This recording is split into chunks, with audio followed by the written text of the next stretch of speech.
Yeah.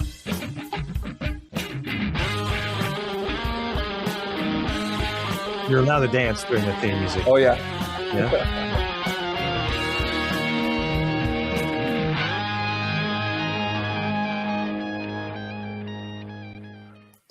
Cool. Yeah, cool. So we're back with Truth Unrestricted, the podcast that is creating and interpreting the language of the disinformation age. I'm Spencer, your host, and I'm back again today with Patrick. Hi. My friend and person who helps me do these episodes. I don't have an official title for you. Do you want a title? No, I like the kind of loose introduction each time. Okay. Yeah. All right. Yeah. I'll come up with a new one each time. Just sure. Yeah. So throwing out random little bits of history, I'd be like, the guy who once did this. Yeah. Wait. Maybe no crime. Might not be a good idea. Yeah. Nothing actionable. So before we start, I want to let people know that if they have any questions, comments, complaints, concerns about anything they hear on this podcast, then they can send an email to truthunrestricted@gmail.com. And no other preamble. I don't have I think they call it housekeeping when people have, like, in a podcast they do. I don't really have any of that stuff. We don't have housekeeping. No. Oh, yeah, might need to branch out into housekeeping, but then it's I like, don't know. You're dealing with added elements of engagement too, right? So if people start writing in, yeah.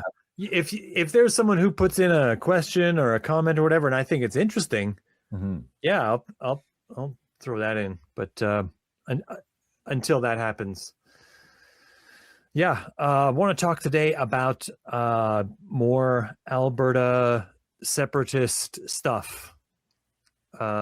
Most particularly the fact that there's been talk about a referendum. So we had to sort this out. So it's confusing for people who aren't, like, keeping strict track of all of the things. There's stuff. So you'll have a referendum. You'll be forced to do a referendum in Canada if there's a petition that has a large enough number of signatures, right? And the signatures have to be verified as being residents of the province in which you're doing it, or if it's a national one, they just have to be Canadian. So there is a petition going around right now that's trying to force a vote about separation from Canada, for Alberta to separate from Canada. They don't yet have enough signatures. And this is despite the fact that the number of signatures was reduced by, I think, almost a third. They only need about, I think it's just a little over a third, like 40% or something of the number they used to need to have to trigger a specific question on a referendum. But the Danielle Smith government reduced that number, and they still haven't reached it. Now, there's another petition. So we have two petitions here, right? So a different petition started from a former Alberta MLA, member of the Legislative Assembly, his name was Thomas Lukasik,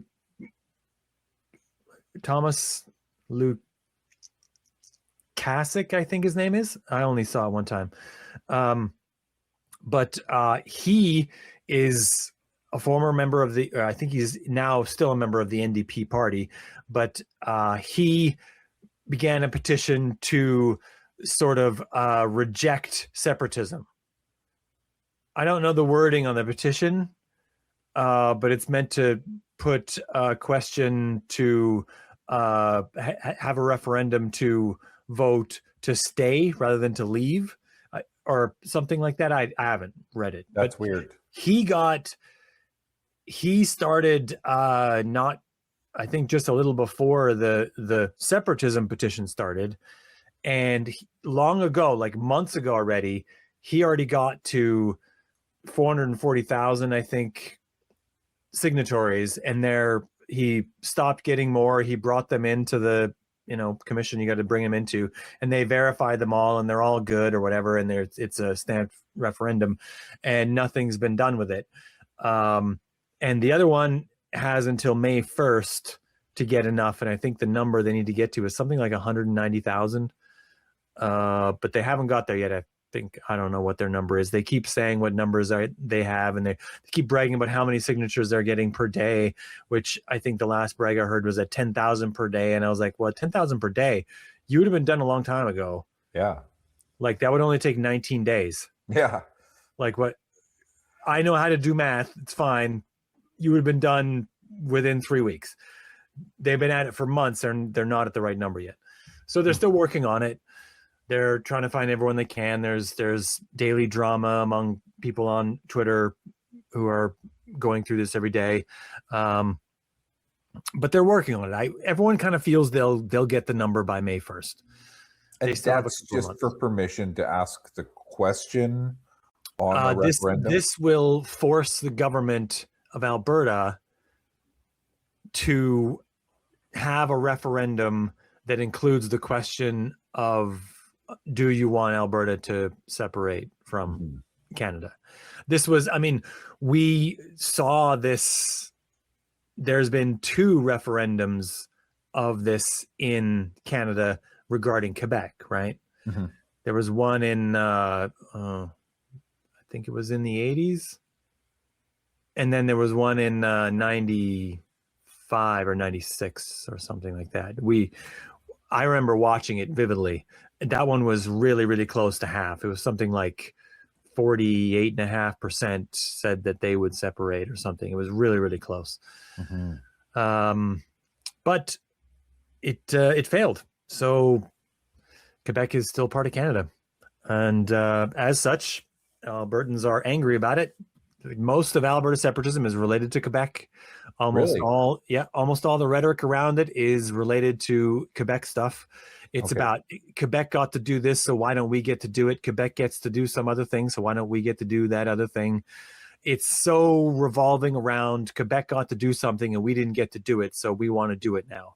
It's it's like what a child would do if their sibling got something and they didn't get to do it. Yeah. Sorry, that's how I read it. Convince me that I'm wrong. I won't be able to convince you of no, I'm not fluent on it. Saying this to people who listen to the podcast, convince me that I'm wrong about that. If you feel that I'm doing your movement wrong by misunderstanding it by my take, feel free to tell me where I'm getting this wrong. Well, I'm just outing myself as someone who wants to prove you wrong on anything, but I don't have the goods this time. Wow. That was easy. I'd roll you over and scratch your belly. Wow. Okay, so now to confuse it, we have 2 petitions to push referendum questions, and then we had a few weeks ago Danielle Smith announcing that there will be a referendum, and she has 9 questions on it. Like, this is like a social studies test, this thing. Like, usually a referendum is like 1 question or 2 questions or something, right? Yeah, a very core key issue. The wording on them is always argued over in advance of exactly what wording there is and how confusing it is or how clear it needs to be. And all this stuff is, lawyers who become politicians, who are arguably the worst people we know, all work out what this wording should be on these referendums. And that's what we get. But this is 9 questions. So the first question that comes up as soon as you see a government asking, we need the public's input on 9 individual things. The first question that comes up is, why don't you just have an election and claim that these things are your platform, and then the voters can vote on whether they want a government that has these issues as its platform. Why do you want to ask the people midway through your term about these 9 things that are seemingly pressing issues? Right? So let's go through the questions. Let's have a look at them and see if we can see what's really happening here. Well, before we do that, Is there some other legal process? Like, let's say, before we understand what the changes are that are being presented, is there another legal process that she could have or should have followed to have these same effects? Like, say that, like you said, that if they campaign on the promises of everything contained in these referendum motions, what then? Because isn't she already basically in power to be able to enact? Or what gap is this referendum closing for her, I guess? Well, we're going to get into that Okay. because I don't think like referendums typically are not like people in recent memory refer to the Brexit referendum. The Okay. Brexit referendum was in a different country. Mm-hmm. It had a binding part of it. It was as soon as you got over, I don't know what the percentage was, as soon as there was more than a certain percentage of people voting for Brexit, the government was mandated to do the people's bidding and leave the EU. And so that's exactly what happened in the Brexit referendum that happened, 2017 or whatever it was. But these are non-binding referendums, as far as I can tell. None of them are binding. Even the one in Quebec in 95 or 96 or whatever was not a binding referendum. If it had been over 50% instead of 48.5% or whatever, it wouldn't have bound that. It wouldn't have, they wouldn't have just drawn the borders up right away and said, okay, yep, we're out. Like the government had already come up with a method, a system, like a process for a province leaving, because this had already been talked about for quite a long time in Quebec about Quebec leaving. So they hammered out a process for what it would look like for a province to leave, what steps would have to occur and all this stuff. And so that they worked that out. And that process is still in place for Alberta. If Alberta decides it's, if right now it doesn't look like a referendum on this issue will garner nearly the kind of support that this has in Quebec. Mm-hmm. Right now it's looking somewhere between like 25 to 30% would vote to leave Canada if it were just held like today. Mm-hmm. But even if, something changed, some drastic world event changed and Alberta said, yeah, we're out, and 80% of them voted to leave, they'd still have to go through this process. Right. And there's a bunch of steps and there's other provinces that get their say and there's money that's got to change hands because, believe it or not, when Quebec was wanting to leave originally, people in Alberta were like, yeah, what about all this money that they owe or whatever? And so there's debts to be settled. There's all kinds of things that have to happen. It's like a divorce. Well, yeah. So I think I was looking at these and at first I was thinking, well, maybe we should just pick a couple and kind of dive deep on them. But then I changed my mind on that and I decided that I want to look at the questions in their totality. I think that's more instructive to what's really happening. And it's a better conversation. It's a more interesting discussion. Okay. So there's 9 questions and they've been sort of divided. I think this must be an informal division, but they're divided into 2 sections. One is referred to as non-constitutional questions, and the other is constitutional questions. And the difference just is exactly what it means. The constitutional questions have to do with proposed changes to the Canadian Constitution. Mm-hmm. But you will notice, first of all, that there is a pattern to these questions. Mm-hmm.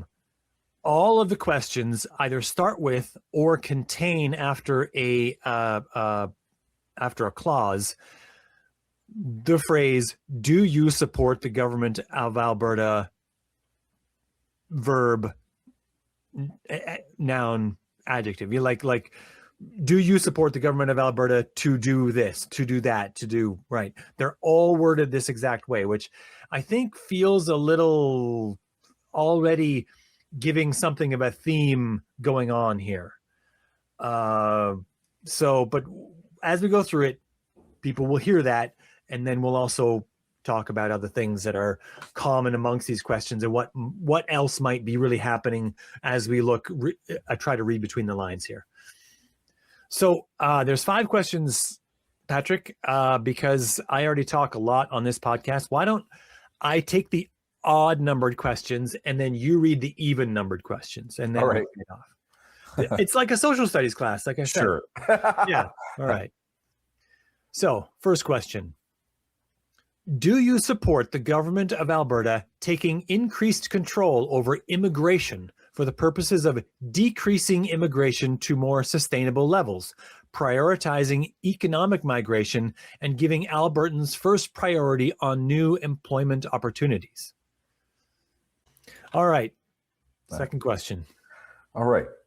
Assuming that all Canadian citizens and permanent residents continue to qualify for social support programs as they do now, do you support the government of Alberta introducing a law requiring all individuals with a non-permanent legal immigration status to reside in Alberta for at least 12 months before qualifying for any provincially funded social support programs?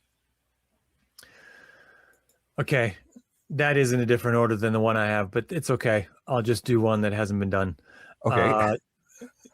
Do you support the government of Alberta introducing a law mandating that only Canadian citizens, permanent residents, and individuals with an Alberta-approved immigration status will be eligible for provincially funded programs such as healthcare, education, and other social services? Next. And the next question is, assuming that all Canadian citizens and permanent residents continue to qualify for public health care and education as they do now, do you support the government of Alberta charging a reasonable fee or premium to individuals with a non-permanent immigration status living in Alberta for their and their families' use of healthcare and education systems? And the fifth question, do you support the government of Alberta introducing a law requiring individuals to provide proof of citizenship, such as a passport, birth certificate, or citizenship card, to vote in an Alberta provincial election? So we're just going to look at those 5 first, and then we'll go to the constitutional ones after. All right. So first take, Patrick, just kind of, you have the 5 questions, the first 5 kind of in your head. What's your first take on all of them as a whole? What do you think? Like, to me, it sounds like they're trying to raise some sort of bar on participating in the benefits, like, the stuff like healthcare and education is definitely immigrant focus. So I think that they're trying to filter against immigrants using Alberta resources, just from a glance. Yeah, I mean, these are all sort of laden with a theme of economic anxiety, right? Mm-hmm. It has a pulling their own weight kind of feel to it. It's some of us have earned all this pile of wealth we have, and others haven't. They're just a bunch of freeloaders who just showed up. Yeah, why should we very share Alberta our first. wealth? Yeah. Yeah, and so it feels like the overall theme to me is like giving the idea that the people who are in Alberta now have a special status, or might gain a special status, or might assert a special status in granting the government to do all these things. And I think that's, to me, this looks like tiptoeing toward sovereignty. What do you think? What do you think of that?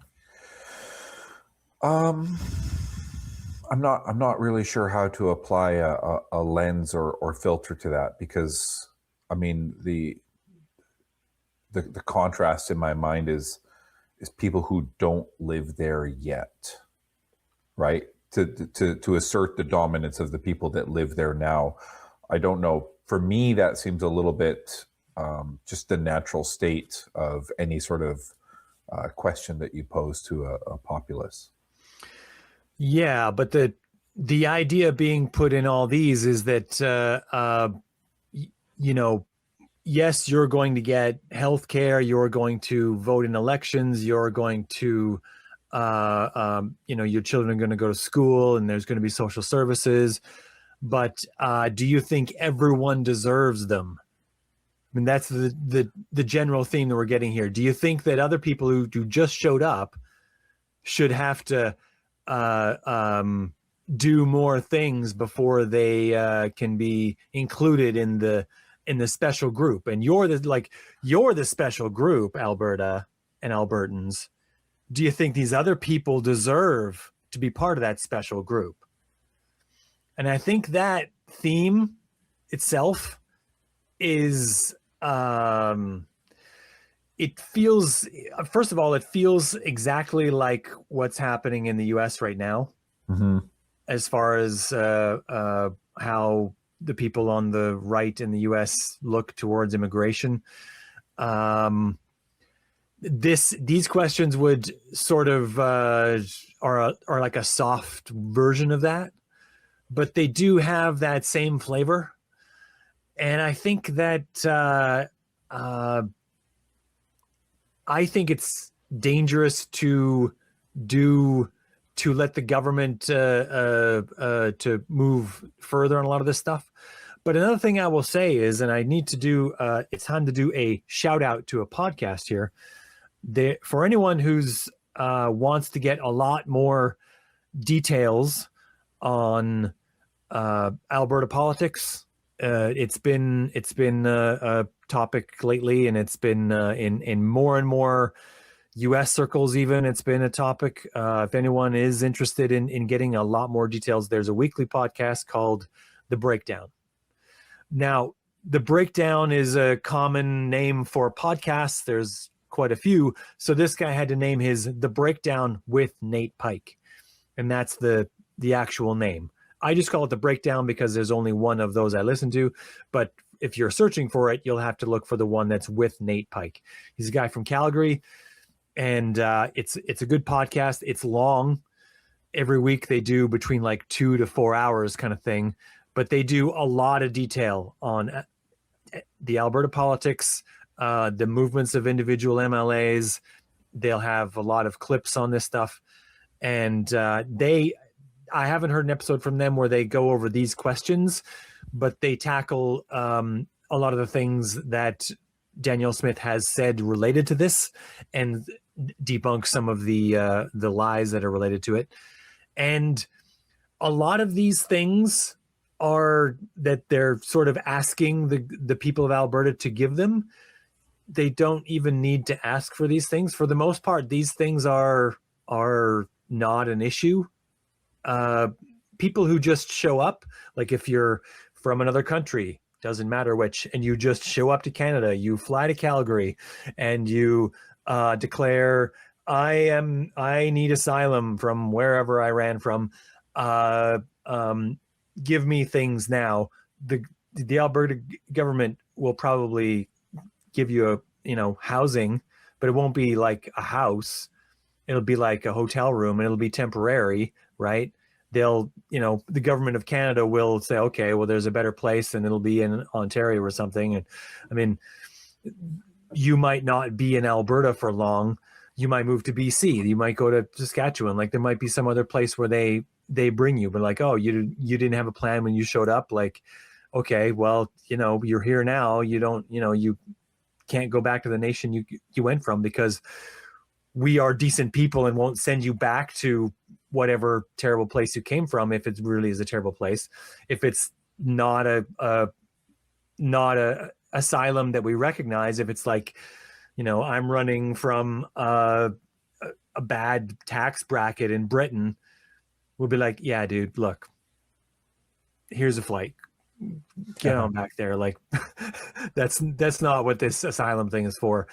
But if you showed up and you're, as I've met people in Alberta who did this. You showed up as a person who showed up to work in the oil field.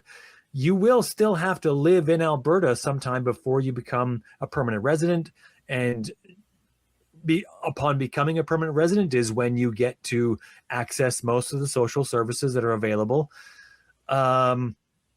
Your children do get to get educated. Like if you show up with a family, like it doesn't make any sense to me to say, yeah, we need you to have stayed here so much time to be a permanent resident, and only then can your children go to school.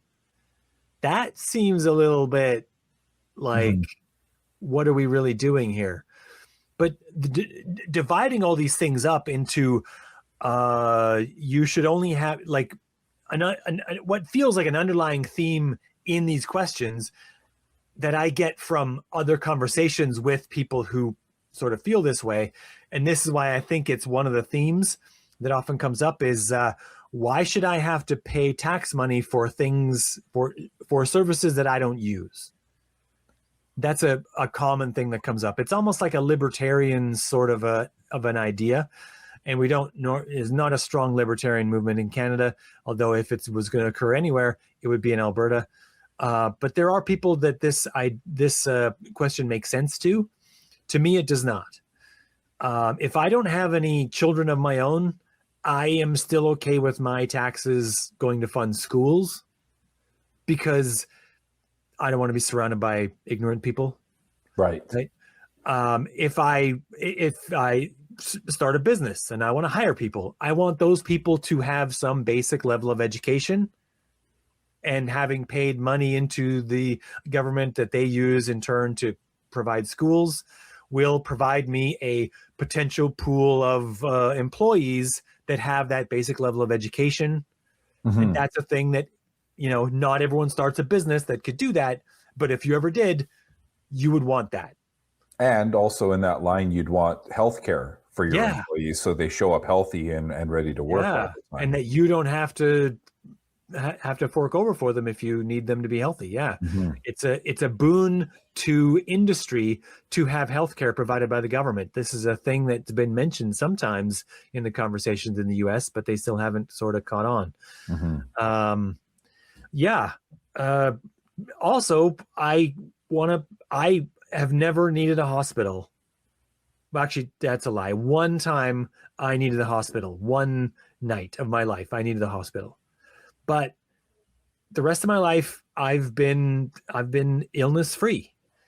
I still like that my money goes to pay for hospitals, not just because I might need one in the future, but also because of anyone else I know that might need to get medical care. They just get it. They just go and get it, and that's it. And if someone shows up here and they need their appendix taken out, I don't want to be part of the society that says, yeah, that's real shit luck. I guess you're going to have to wait till your permanent resident status, comes up in however many months before you can get that appendix taken out, because it's probably going to kill you in the next 2 days. So, yeah. Geez. Oh, pardon me.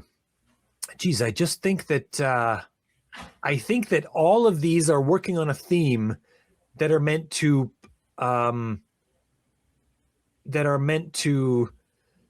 appeal to selfishness in exchange for hospitality.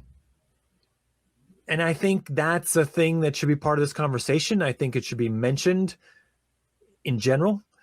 And what do you think?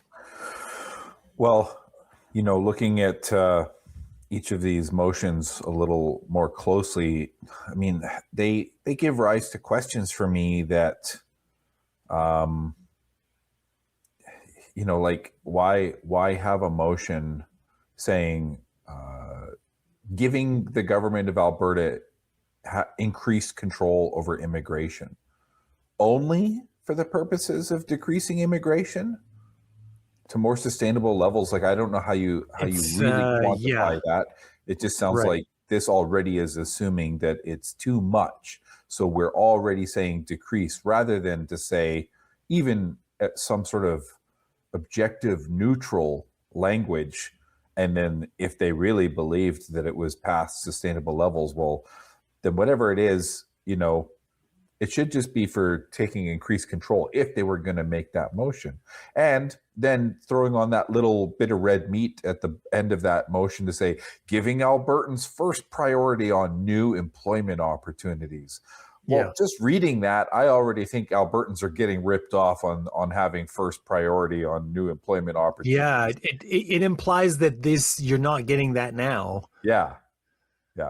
And whether or not that's the case, if you are prioritizing economic anything, you want positions filled, right? And so if there's some other sort of protection that needs to be offered to Albertans due to immigration, I don't know that they're giving it any sort of clear presentation. Like one can only wonder, And then after that, the next one is like Alberta approved immigration. Well, Alberta is going to have a fair way of approving that immigration, where it sounds like, well, now that it's the option to approve it, it's like, it's going to be a bunch of red stamping until, or just the immigrants that they want. That's right. Yeah. And then, I don't know, like a lot of this is going to prey on my ignorance just as I look at it, but requiring all individuals with non-permanent legal immigration status. So it's already there's a lot of implications in here about there's probably a lot of illegal immigrants who are stealing things from you, sucking on the social support network. And by the way, that last question also probably voting illegally and preventing proper control of democracy because they shouldn't be, because we're not checking the for a passport or birth certificate for anyone. It's this, to me, these questions are meant to put ideas in people's heads rather than ask actual questions about what people want. Mm-hmm. This is more of a way to insert wedge issues than it is to establish a mandate. Mm-hmm. And that's what I think is really happening here. That's why there's so many of them. That's why they're worded the way they're worded. I think this is a campaign thing that's happening here that's meant to cause division. Mm-hmm. So we should get to the constitutional questions. What do you think? So but one question, like, do you know what the difference is between, like, it sounds like there's legal immigrants who are permanent and legal immigrants who are non-permanent, and I'm not sure what that differentiation is. So these questions are also really crazily worded. And if you're really trying to parse them, unless you're really, really up on, how immigration works, you're not going to understand, a non-permanent legal immigration status. Yeah. So, and I'm not any kind of real professional at this, but I know a little. I know that when people come to Canada, they have to declare whether they plan to stay or whether they plan to visit, right? There's tourism. We have tourism comes here. People visit for a few weeks at a time. And then, and they come from some other place. They have a passport when they show up. Okay. It's possible to show up without a passport, but that would be really strange because you're generally not even getting on a flight unless you have a passport. So the route that you take to come here without a passport would be really strange. You could cross the US-Canada border so easily. So much of it is just farmland. there's not even a fence. There's farms that exist on both sides of the border, and they have, you know, like cows that graze because the cows don't need passports, and they just, you know, graze on one side or the other. And yeah, it's possible to cross that way.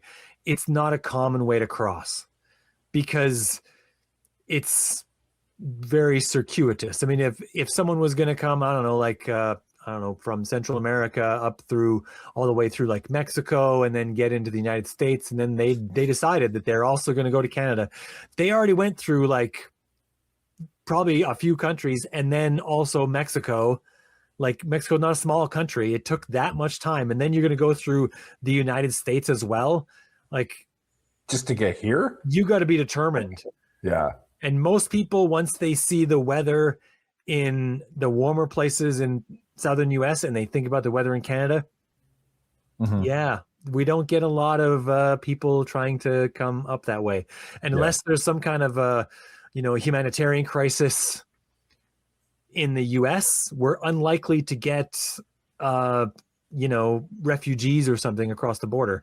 Like it's just not a thing that happens enough that we would worry about. I think it happens, but I think a lot of the people who cross that border in an illicit fashion are trying to move drugs. I think they're drug mules. All right. Yeah. I have a quick question too before the constitutionals. Is just that last one about the requiring proof of citizenship to vote. Yeah. Isn't I don't know.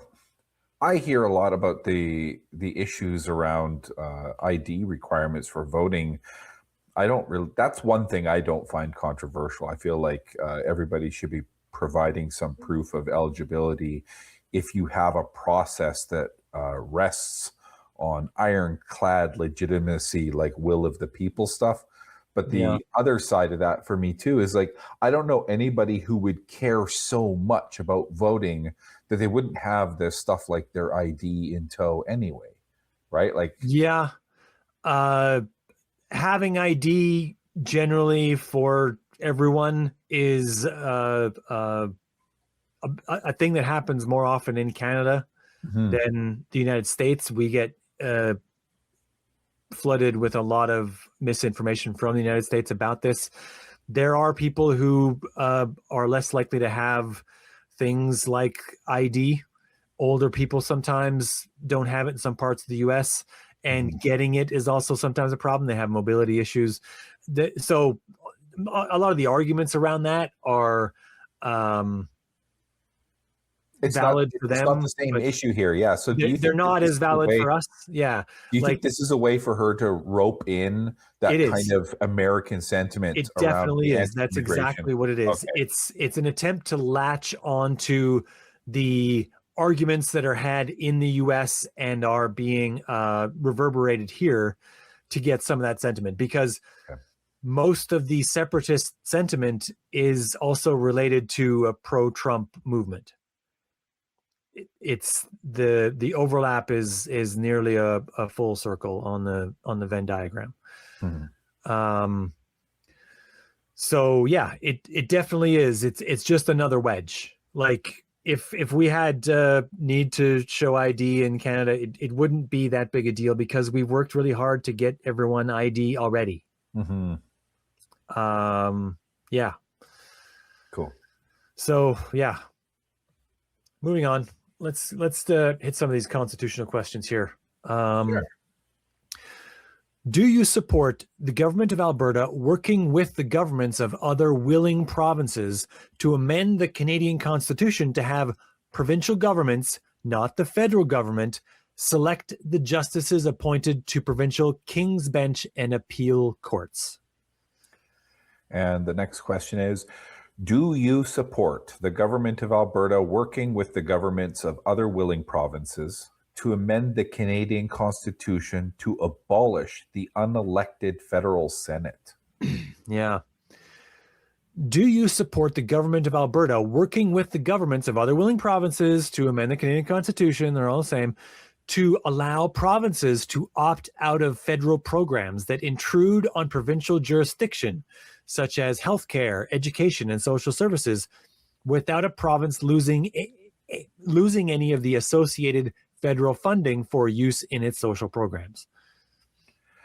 And then the final question is, do you support the government of Alberta working with the governments of other willing provinces to amend the Canadian Constitution to better protect provincial rights from federal interference by giving a province's laws dealing with provincial or shared areas of constitutional jurisdiction priority over federal laws when the province's laws and federal laws conflict? Laws. Yeah. These are meant to imply that Alberta has been, I mean, I'm saying this because I'm familiar with some of the other rhetoric that's been said surrounding this for several years now, but they're meant to imply that Alberta has been unfairly restrained in its ability to govern itself.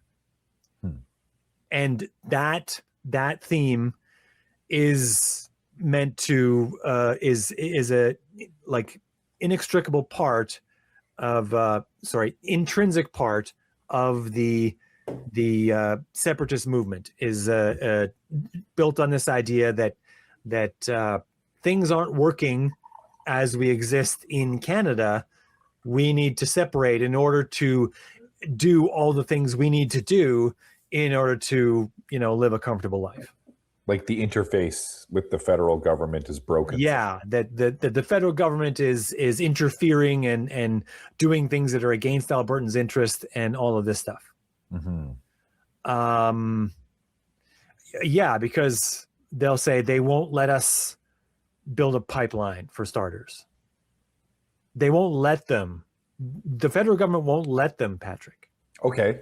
Why won't the federal government let them? Except that the federal government bought one for them within the last decade. Wow. The Trans Mountain Pipeline needed to get upgraded, and the BC government was trying to prevent it from being upgraded. It was in existence since the 60s. And then the pipeline company that was going to do it was in talks to do this, and then they were blocked by the BC government, and then there was some problems, and so the federal government under Trudeau said, okay, we'll just buy it. We'll buy the pipeline, and then we'll handle all the legal stuff to make it go through, and then it will get built. And it did exactly all those things. The legal challenges got removed. The pipeline got expanded. It is now almost 3 times the capacity as it was before it began. And as of now, Alberta is able to move, nearly 3 times the amount of oil out of that pipeline as they did before Trudeau was ever prime minister. And they didn't thank him. Instead, they said, why won't you let us build any pipelines? Feels a little bit like a disconnect between reality and the rhetoric, right? Mm-hmm. But this has always been the case, that they think that Canada is holding them back, is preventing them from doing things, is demanding that they reduce carbon emissions, and this is going to unfairly affect their one business, even though they have more than one business in Alberta. They claim they only have one business. And then when we talk about why maybe they should diversify, they say, why do you want us to give up all this oil money? That's been I don't live there anymore, but I did live there for 16 years. That was kind of the running theme for a lot of people, especially in the oil field, was why should we give up all this money? Okay. But Danielle Smith also says some very confusing things about all of these issues, all of these same ones. For example, just a few years ago, she mentioned that she wanted Alberta to drastically increase the number of people it had, primarily through immigration. I can't remember the number that she wanted to get to, but she had some crazy number, like to get to like 15 million people or something by 2050. And I mean, that's like, at the time, it would be more than triple what was in the province. They've just recently passed the 5 million mark. But now, apparently, having all those extra people there is some kind of a burden on the taxpayer in Alberta, and they need to, find a way to reduce it so that it can do the thing. Which, I don't know. Maybe she just changed her mind. Maybe she, a more cynical person would say that she invited way too many in and did that on purpose so that she could then later complain about it. I don't know if I'm quite that cynical. I don't trust any politicians, but I also don't think that they're, seeing far enough ahead to have worked that plan out. I think this is just the grievance of the moment that works for her. So that's why it comes up. But so can we kind of just quickly go point or motion by motion? The first one, what? Like selecting justices for the King's Bench and appeal courts? Yeah, but for the provincial King's Bench and appeal courts. So has that ever been an issue before because federal government appointed judges to provinces, or? This is there's 3 levels of judiciary in every province.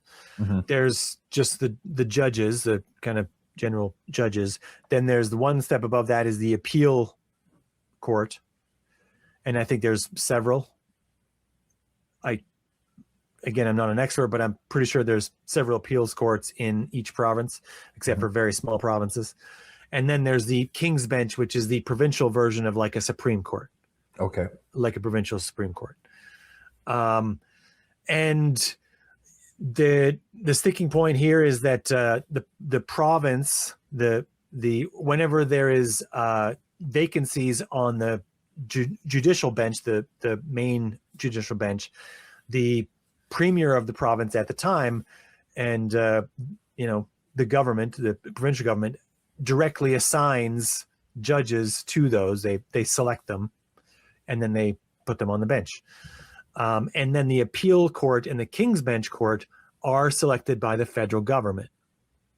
However, the federal government selects, by agreement, they select from recommendations made by a 7-person panel. And the 7-person panel is made up primarily of judges from Alberta. Like, we're talking like members of the Bar Association and this sort of thing, right? I mean, this is where it's made up. So you already have significant input into who these are. It would be like it used to be a problem in Canada when we had our Governor General was always a British person. Mm-hmm. This was always like a job you get, the king would give to a friend of his.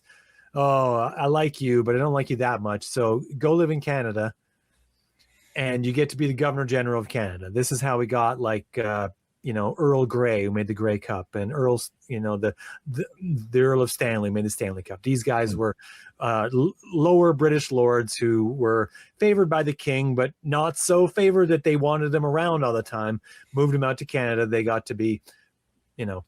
But after a while, we got to pick our own. And even still, the King of England still appoints the Governor General.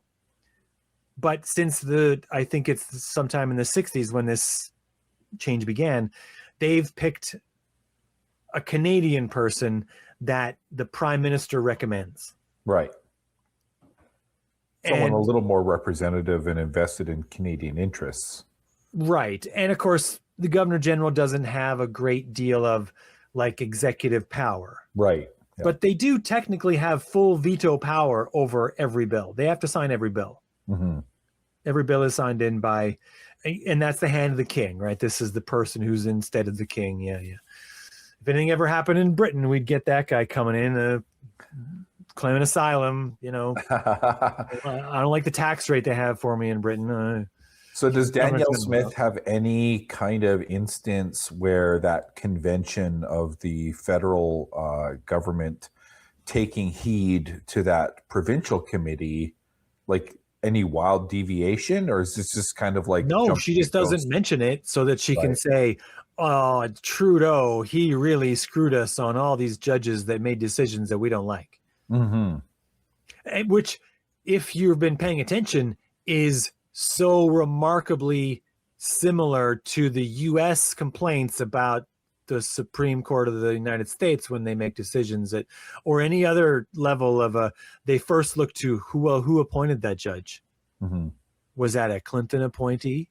Right. Oh, I Oh, know there's why. always talk about who appointed. Oh, Yeah. that one was a Bush appointee. Oh, I know why they decided that way. That, Yeah. yeah, or For yeah. sure. Yeah. This is again feeding on the reverberation, the echo from the United States and all of the divisive rhetoric there. These are all related to the divisions that are happening south of the border. Mm-hmm. We don't ever really hear that stuff up here, though. I don't ever hear about like whatever partisan appointee to decisions that I, or maybe I'm just not paying on the attention. King's Bench in Yeah. Alberta. Yeah, no, they're also much better about making decisions in a non-political manner, Mm-hmm. following the law. There's a thing that goes along with this rhetoric that is used to justify asking this question is a statistic that was put out that it's usually said something like 80% of judges in Alberta that were appointed by the federal government were appointed or gave money to the Liberal Party of Canada. But it's not really true as these things go. I mean, I just listened to the breakdown where Nate Pike went through all these numbers. Of the judges who contributed to political parties, a large percentage contributed to the Liberal Party. But only like 19% or something of the total judges contributed to any party at all. So something like only like 15% or something of them contributed to the Liberal Party. Right. So it's meant to convey this much Yes, more it's much to make it weighted, look like they bought their way in or whatever. And it's like, well, not really. Also true is that judges in Canada are not meant to make political donations. So all of it's worded such, the rhetoric is worded such that it makes it look like the judges are still making donations, but these were donations that were made before they ever became judges. Gotcha. And they stopped making donations once they became judges. Right. So, right. And so some clever journalist at I think it was a Toronto Sun or something, took a look at the list of political donations to the political parties in Alberta and looked at the judicial appointments in Alberta over the last 15 years and did his own math by the same thing. And he came up with all kinds of numbers of what percentage of them gave money to the UCP, the United Conservative Party, which is Danielle Smith's party. And of course, it was a much higher percentage than what it was for the appointees from Trudeau giving to the Liberal Party. It was like, okay, well, if we're going to judge that way, shouldn't we also judge these other judges that way? Or is that unfair? Yeah. Like, they were not judges before they were judges, and when they weren't judges, yeah, they might have gave to political parties. But unless you say that they weren't following the law when they made decisions, like that's the real issue. And if they weren't, then you should be able to point out the discrepancy between what they said and what the law is. But there's never is that pointed out or even attempted to point out. It's always just they only made that decision because they were appointed by Trudeau. And we don't get to appoint all those. We want the power to do that. We want to, this won't work if we have to live under the strain of this Canadian roof any longer. I'm an angry teenager. I'm going to go join the circus. Right. So then the next motion about the unelected federal Senate, what's the deal with the Senate? The federal Senate is unelected.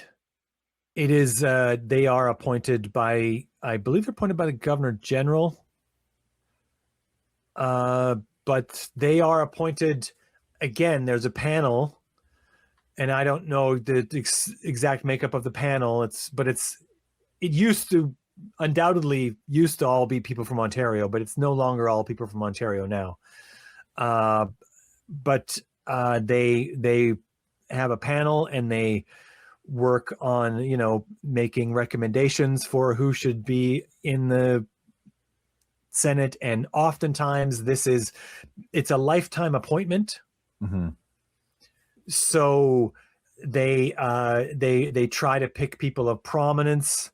And lately they've in the last couple of decades, I think they've tried to pick people who are less involved with political parties, but are still, so more like journalists kind of thing will get this as a nod at the end of their careers kind of thing. Sorry, there's like a lot of dust on my poli-sci text. What does the Senate even do? So the Senate has to approve bills. Okay. So they have the same, like, as much as the U.S. would like to say that their system is totally different than the British system, mm-hmm. it's actually really they have close. Two houses. What the U.S. we has have two Congress houses and Senate, and same we have thing. Parliament we have two. and Senate. So in the history of this, it's a sort of interesting history. When they went to make a democracy in Britain, they wanted to have a representative democracy. They wanted to have ridings, and they wanted to have a representative from each riding would come in. And so they came up with this system. And then the problem was that they had all these lords that they couldn't find a way to disenfranchise. So in Britain, they have a House of Lords. They have the Parliament, and they have the House of Lords. And the Parliament will make the bills as the legislative branch. And then the House of Lords gets veto power over the bills. They get to say, and then they also kind of give some input or whatever. They're like, we're going to say no, but we're going to say no because of this particular thing. If we can get this changed to something more reasonable, whatever. And then they work with them to get it done. And this is sort of, and so Canada, when we got ours, we didn't have any lords, and we didn't really want them. Mm-hmm. So we came up with a Senate. It's not a word we came up with, obviously. It's been used since Roman times. The Romans had a Senate, whatever. But we styled ours after the British. Lords are like a lifetime appointment. So ours are like a lifetime appointment. You're appointed to become senator, and you get to be that for life. But I think, I haven't looked into it, but I think a lot of them retire. Right? They don't just live till they die. Like it's not like the Supreme Court of the United States where they hold on to power with their little clutches till they're, rotting husks. I think a lot of them just, want to go fishing for their last few years, and they, So if I had to encapsulate the idea, would it be fair to say then, like Parliament, all of our elected representatives, they're there to capture and articulate the will of the people, and then the Senate is there to make sure that the will of the people as captured always fits within the legality of our government? No, I think the wording that's used is they are the House of that's meant to take, and I think this is a quote, sober second look. Okay. Yeah, implying, of course, that the first look was not sober. Right.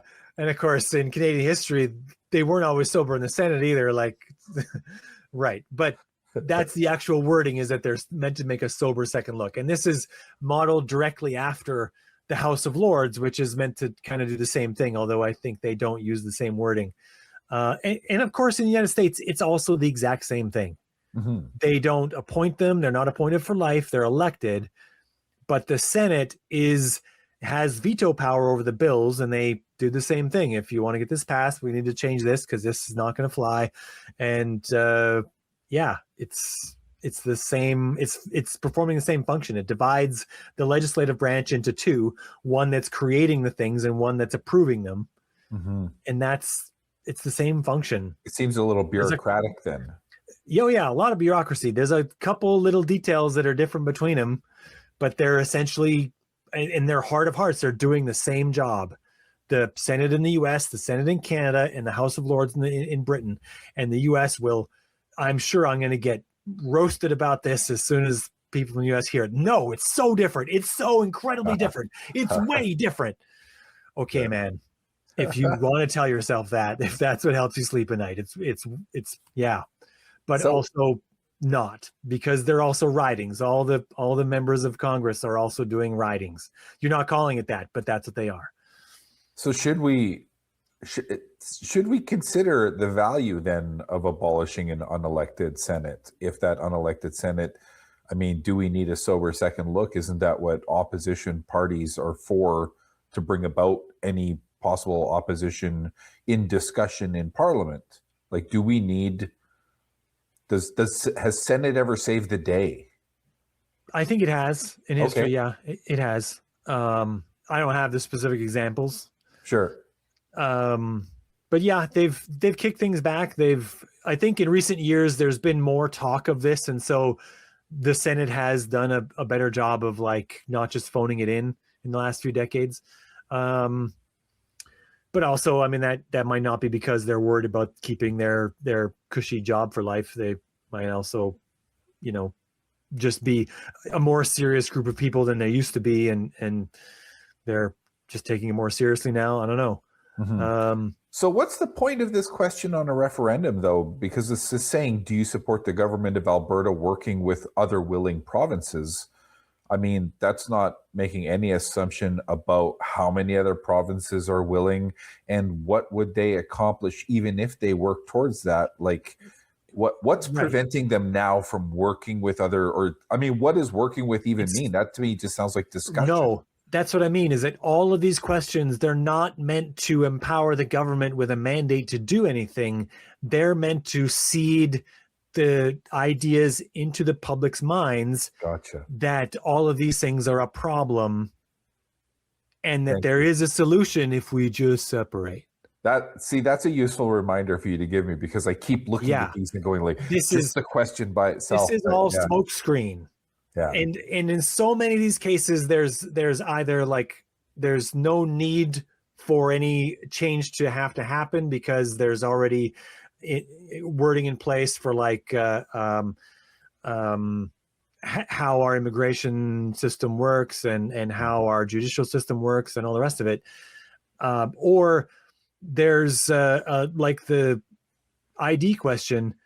It'd be like, well, go ahead. It wouldn't hardly change anything at all. Mm-hmm. It's right. This is just a boogeyman wedge issue that you're meant to try to conjure in the minds of the audience that's going to vote in the referendum that this is a big problem. Oh, we have all these problems and we have to fix them. Mm-hmm. Meant to be really enticing to people who see the conspicuous issue emerging out of the South. By the way, it really makes it egregious because the purpose for having a petition for a referendum is so that the government only puts money into that kind of thing if a significant portion of the population is asking a question about it. Mm-hmm. But, I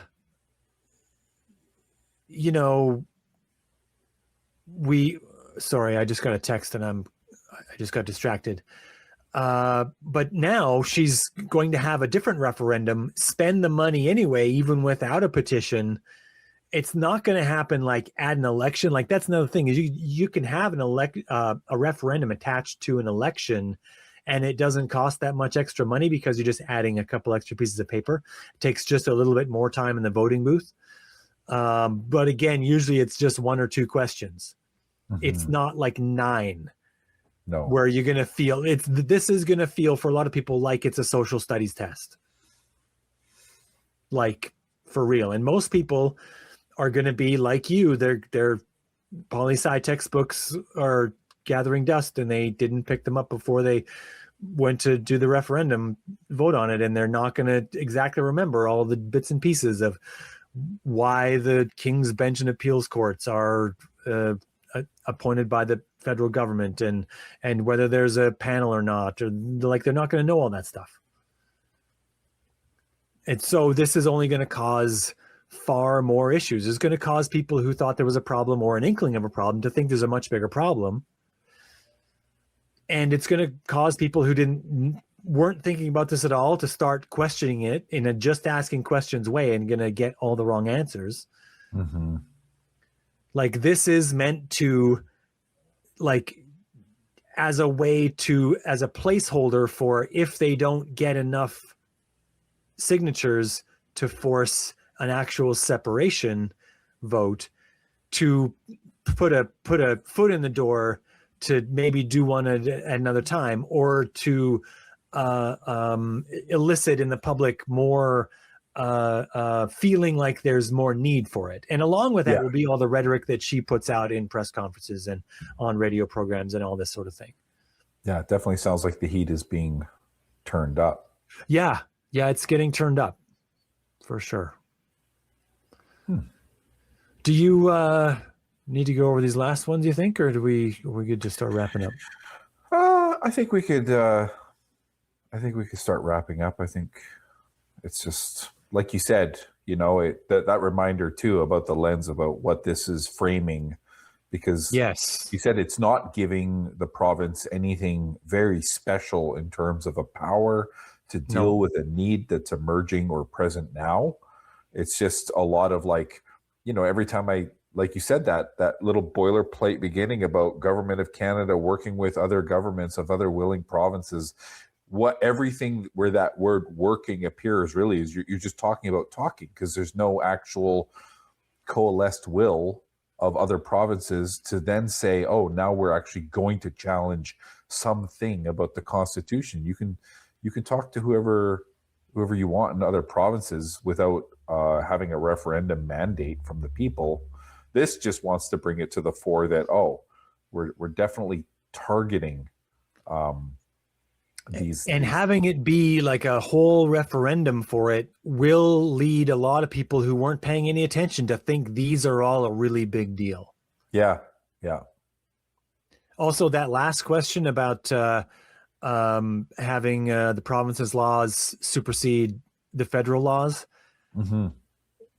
that can never happen as long as you're in a federal system.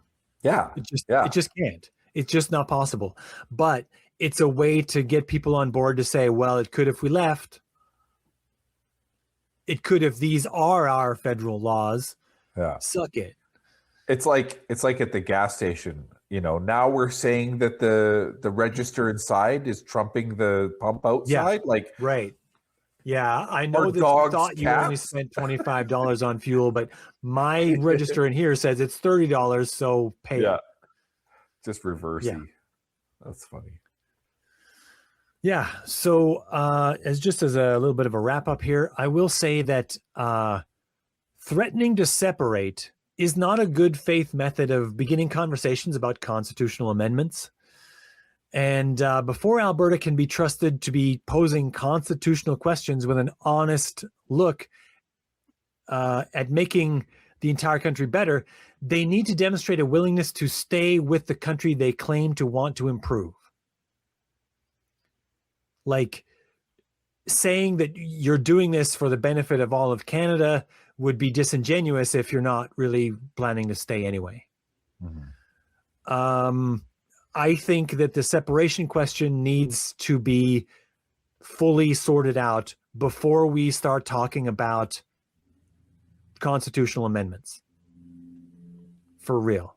This can't be used as a gun to the head to, if we don't get our constitutional amendments, we're going to blow the thing up. And also, how much sense does it make to start making amendments to a constitution of a nation that you're kind of gunning to not be a part of anymore? Well, yeah. Like, just pose the question. If you have the guts and you think you have the support, just go straight for the throat and say, let's separate. Right. But the fact that question isn't on this means that either there's going to be a 10th question Mm-hmm. once the petition comes in, or they're just using this to plant the seeds for a wider separation movement, more popular separation movement on down the line. Yeah. I could see that these 9 questions, just their presence is something that is going to put a little bit of wind in the sails of trying to get that petition to the point where it becomes that 10th question, and you'd see these 9 questions drop off at that point. Yeah. But, so is there an opportunity for them to modify or simplify or even strike some of these questions from the proposed? Or is this all have to go through all at once? I'm not sure exactly the process. I'm sure that they want to, like, if you're going to have a referendum and have it be useful as a question, you want your questions to be clear and understandable. Mm-hmm. And ideally, you also want them to be known in advance. Mm-hmm. So that people have some chance to think about them before they go and vote on them. Right. Yeah. So, changing them around, striking questions, all that stuff, those are things that would happen if you're not that interested in the answers, which it's possible that she's not interested in the answers. She just wants people to see these questions and think that they're a big problem. Mm-hmm. So maybe that already answers itself. We'll see how this goes. This referendum, I think, is meant for October. There's a date set. I'm pretty sure it's in October. Mm-hmm. And if there's a petition that shows up with enough signatures by May 1st, then I'm sure they'll put that on here. We'll have something new to talk about. I have a list. I already have a list of things to talk about, so we're good there. All right. Okay. Well, this was very informative for me. I hope good. It was, I hope it'll be informative for some other people too. Yeah. And maybe even some people who aren't from Canada and care a little bit about what's going on in Alberta. Some people have hazarded to, throw opinions out there about Alberta and what will happen or what they think won't happen. Mm-hmm. But and are you willing to entertain? Oh, hello, Kitty. Yeah. Are you willing to entertain questions from people outside of Canada or comments? And if they want to do that, if they're good faith questions, if they're good faith questions, if they're obvious troll questions, then I will treat them as such, because I'm Canadian, but I'm not obligated to be polite to trolls. That's not sorry. Naturally. And so where do they write into? They send that email to truthunrestricted@gmail.com. And for YouTube only watchers, you get a view of a kitten passing in front of my mouth. Yeah. So with that, I have outro music as well as intro music. So we're going to play that. All right. As we go. Okay, here we go.